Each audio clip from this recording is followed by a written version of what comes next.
신약의 말씀입니다. 사울이 주의 제자들에 대하여 여전히 미혹과 살기가 등등하여 대제사장에게 가서 다맥색 여러 회당에 가져갈 공문을 청하니 이는 만일 그 노를 따르는 사람을 만나면 남녀를 막론하고 결박하여 예루살렘으로 잡아오려 하니라. 사울이 길을 가다가 다맥색에 가까이 이르더니 호련히 하늘로부터 빛이 그를 둘러 비추는지라. 땅에 엎드러져 들음에 소리가 있어 이르시되 사울아 사울아 내가 어찌하여 나를 박해하느냐 하시거늘 대답하되 주여 누구시니이까. 이르시되 나는 내가 박해하는 예수라. 너는 일어나 시내로 들어가라. 내가 행할 것을 내게 이를 자가 있느니라 하시니. 서신의 말씀입니다. 내가 또 보고 들음에 보좌와 생물들과 장로들을 둘러선 많은 천사의 음성이 있으니 그 수가 만만이요 천천이라. 큰 음성으로 이르되 죽음을 당하신 어린 양은 능력과 부와 지혜와 힘과 존귀와 영광과 찬송을 받으시기에 합당하도다 하더라. 내가 또 들으니 하늘 위에와 땅 위에와 땅 아래와 바다 위에와 또 그 가운데 모든 피조물이 이르되 보좌에 앉으신 이와 어린 양에게 찬송과 존귀와 영광과 권능을 세세토록 돌릴지어다 하니 내 생물이 이르되 아멘하고 장로들은 엎드려 경배하더라. 복음의 말씀입니다. 그 후에 예수께서 디베라 호수에서 또 제자들에게 자기를 나타내셨으니 나타내신 일은 이러하니라.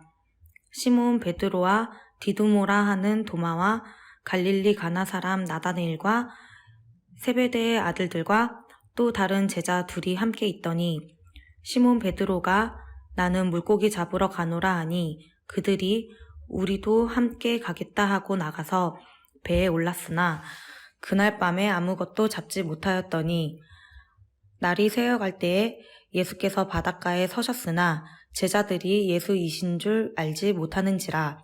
예수께서 이르시되 얘들아 너희에게 고기가 있느냐?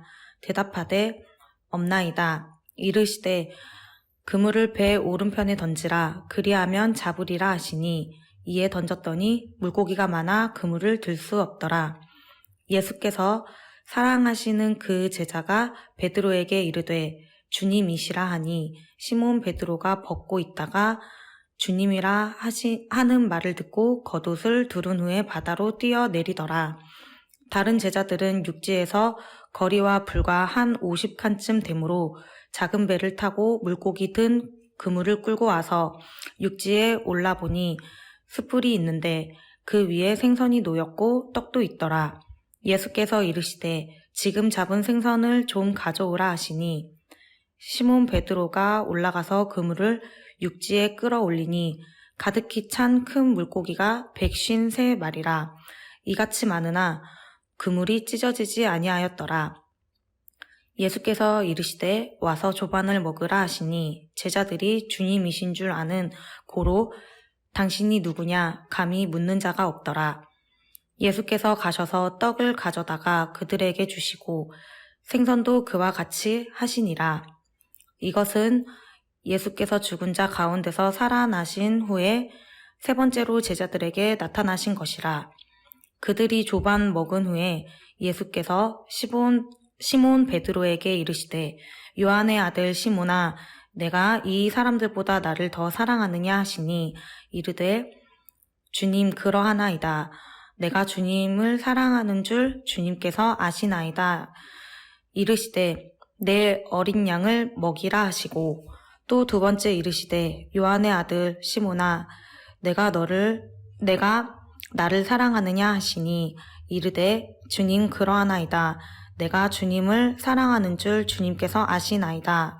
이르시되 내 양을 치라 하시고 세 번째 이르시되 요한의 아들 시몬아 내가 나를 사랑하느냐 하시니 주께서 세 번째 내가 나를 사랑하시느냐 하심으로 베드로가 근심하여 이르되 주님 모든 것을 아시오매 내가 주님을 사랑하는 줄을 주님께서 아시나이다.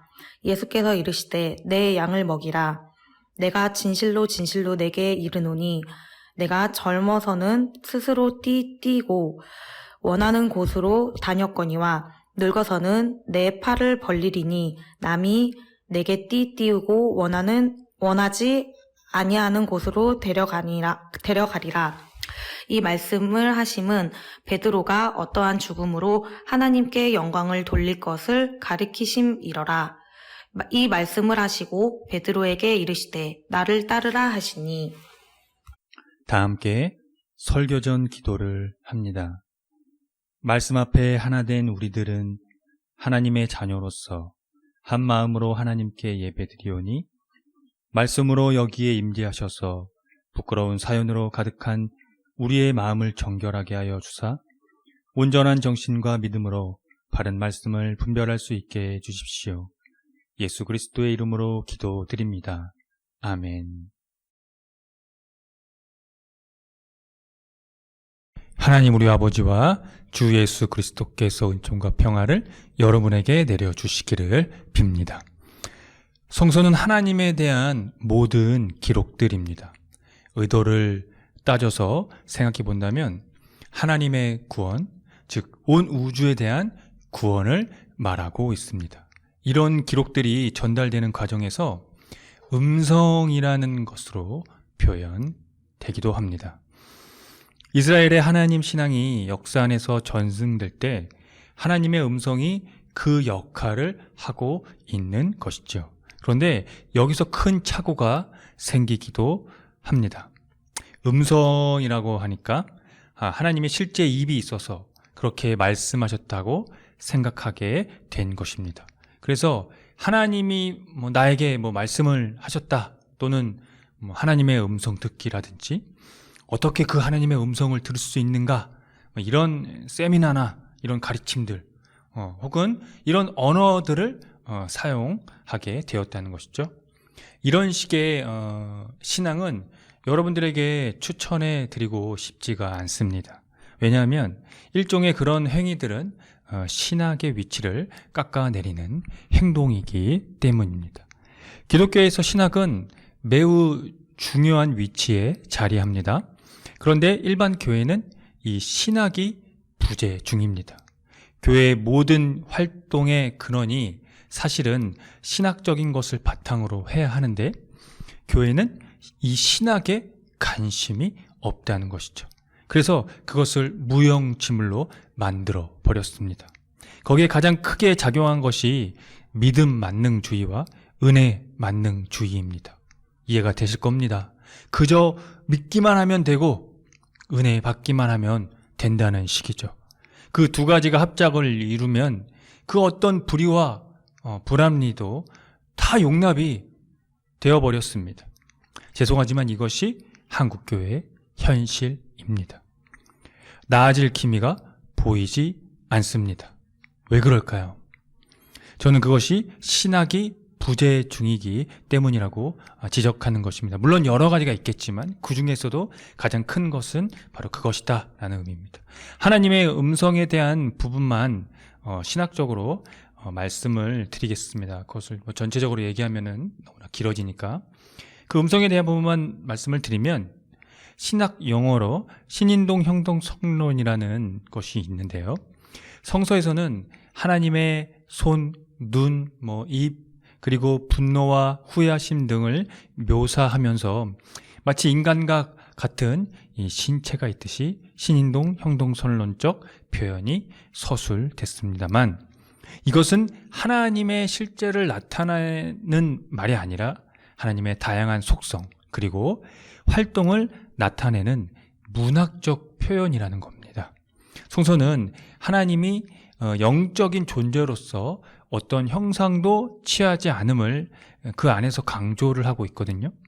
그럼에도 인간의 이 신체의 활동과 같은 부분으로 표현된 것은 인격적 존재이신 하나님에 대한 이 영적인 이 경험을 이성적으로 묘사하기 위한 문학적인 표현이라는 것입니다.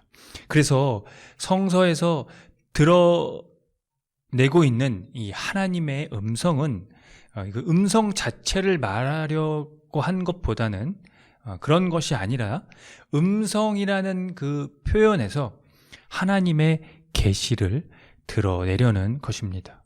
즉 하나님의 음성이 곧 하나님의 계시라는 의미입니다. 오늘 함께 살펴본 이 세 개의 본문에서도 공통적으로 이를 말하고 있는데요. 바울이 들은 부활하신 예수님의 음성, 그리고 하늘의 보좌를 둘러싼 전사들의 음성, 마지막으로 부활하셔서 제자들에게 나타나신 예수님의 음성이 그것입니다. 동일하게 이 음성도 마찬가지로 하나님의 계시를 나타내고 있습니다. 우리에게 예수 그리스도가 누구이신가에 대한 계시, 그것을 말한다는 것입니다. 바울은 초기 기독교 공동체에 아주 위협적인 인물이었습니다. 그는 그리스도인들을 추적해서 살해할 기세가 아주 등등했습니다. 그의 박해 활동은 외국 도시들에까지 이어졌습니다. 그것이 바로 다메섹이었습니다. 그런데 그가 다메섹에 이르렀을 때의 일이었는데 하늘로부터 빛이 비쳤고 나를 왜 핍박하느냐는 예수님의 음성이 들려옵니다. 순간 엄청난 빛에 의해서 그는 시력을 잃게 되었습니다. 앞을 보지 못하게 된 것이죠. 그런데 아나니아의 이 기도를 통해 앞을 보게 되고 또 그에게 세례도 받습니다. 그 후 바울은 예수께서 하나님의 아들이심을 전파하게 되었다고 사도행전 기자가 말하고 있습니다. 바울은 그러니까 부활하신 이 예수님을 만나서 삶이 완전히 바뀌게 되었다는 것을 말하는 것이죠. 이방인들에게 예수님을 전하라는 깜짝 놀랄 만한 이 하늘의 음성 때문에 그의 삶은 변화가 되었습니다. 요한계시록은 그 의도 자체가 예수 그리스도에 대한 계시입니다. 요한계시록 신학의 이 많은 부분은 하나님 칭호 안에 담겨 있는데요. 알파와 오메가, 처음과 나중, 시작과 끝 등이 그렇습니다. 그런데 하나님의 이 초월성과 유일성의 이런 맥락에서 예수님에 대해서 말하고 있고 예수님을 칭하고 있다는 것이죠. 예수 그리스도는 하나님의 영원한 존재의 충만함에 속해 있다고 보는 것입니다. 이에 오늘 본문은 하나님의 영원한 존재로서의 예수 그리스도를 하늘 보좌와 생물들과 장로들을 둘러선 많은 천사들의 큰 음성을 기록을 하고 있습니다. 그 음성이 바로 이것입니다. 죽임당하신 어린 양은 능력과 부와 지혜와 힘과 존귀와 영광과 찬송을 받으시기에 합당하도다. 이 음성 또한 예수 그리스도에 대한 계시 그 자체를 말하고 있다는 것이죠. 부활하신 예수님은 디베라 호수에서 고기를 잡으러 바다에 나간 제자들을 기다리십니다. 제자들은 밤새 고기 한 마리 잡지 못하고 돌아오는 길이었어요. 그런데 멀리서 예수님의 음성이 들려옵니다. 그물을 배 오른쪽으로 던지면 고기가 많이 잡힐 것이다. 제자들은 그 말씀대로 그물을 던졌습니다. 그랬더니 고기가 많이 잡히게 되었죠.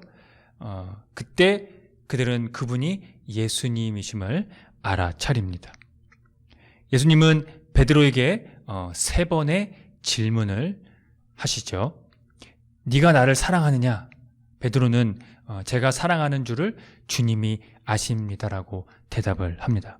여기서 네가 사랑하느냐와 사랑하는 줄이란 말은 동의어입니다. 즉 예수님에 대한 이 베드로의 사랑을 확증하는 것에서 예수 그리스도와의 일치가 시작된 것이라는 겁니다. 그 일치는 새로운 사명을 주어지는 것에서 시작됩니다. 그것은 예수님의 그 자신의 일, 예수님이 하신 일, 그러니까 자신의 사역을 베드로와 공유하는 것이라는 겁니다. 양떼를 먹이고 돌보는 것이 바로 그것입니다. 이렇게 아버지께서 나를 보내셨듯이 나도 너희를 보낸다는 말이 성사가 되는 결정적인 사건이 된 것입니다. 이제 예수님은 십자가와 부활을 통해서 새 창조와 생명의 기쁨을 통해 죽음이 무너졌음을 입증하셨기에 그분은 자신이 죄와 사망에서 구출한 이들에게 전부를 요구하실 수 있고 또한 전부를 얻을 수 있게 되셨습니다. 그래서 그것을 얻으실 때 그분은 우리에게 이렇게 말씀하십니다. 나를 따르라. 함께 기도하겠습니다.